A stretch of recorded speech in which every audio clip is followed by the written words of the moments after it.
প্রিয় দর্শক, আমরা শুনছিলাম সারাদিন ভোটের নানা বিশ্লেষণ, নানা আলোচনা। এখন ফলাফলের দিকে আমরা কিন্তু যাচ্ছিলাম এবং ফলাফলের মধ্যে আমরা যেটা দেখতে পাচ্ছি সেটি হচ্ছে যে আমাদের যে নির্বাচন হয়েছিল 299টি আসনের মধ্যে, তার মধ্যে 298টি আসনের অসমর্থিত বেসরকারি ফলাফল সেটি কিন্তু আমরা পেয়েছি।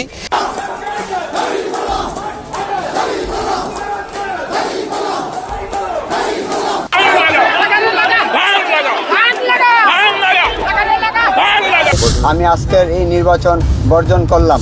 তো এটা তো কোনোভাবেই গ্রহণযোগ্য না। কয়টি কেন্দ্র দেখেছেন আপনি? দর্শক, এখানে আমরা যেমনটি দেখতে পাচ্ছি, এবার নাসিরউদ্দিন পাটোয়ারিকে পিছে ফেলে ভোটের দৌড়ে এগিয়ে গিয়েছে মির্জা আব্বাস। সারাদিন নাটকীয় ভোট গ্রহণ শেষে শুরু হয়েছে গণনা। কিছু কেন্দ্রে ফলাফল প্রকাশ হয়েছে, তবে প্রধানমন্ত্রীর দ্বারপ্রান্তে কারা আছে এগিয়ে? সুপ্রিয় দর্শক, বিস্তারিত জানতে আমাদের সাথেই থাকুন।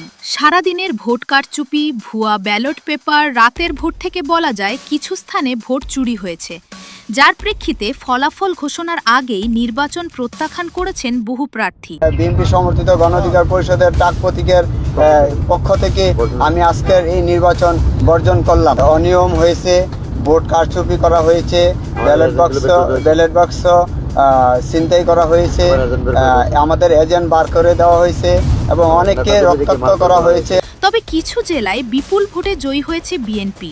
রাজনৈতিক বিশেষজ্ঞদের মতে এই নির্বাচন সুষ্ঠু হয়নি, হয়েছে কারচুপির ভোট। কাস্টিং হয়েছে মোট 1,90,00,000, আর বেলা 12টার মধ্যে ভোট কাস্টিং দাঁড়ালো টোটাল 4,20,00,000। 1 ঘন্টাতেই 2,30,35,00,000। এটা কি অস্বাভাবিক চিত্র নয়? ভোট আগে দেয়া হয়ে গেছে।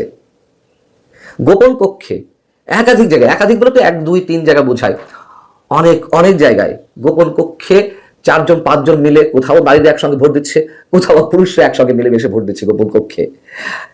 কোথাও আবার ব্যালট মারা সিল পাওয়া গেছে, শত শত ব্যালট পেপার।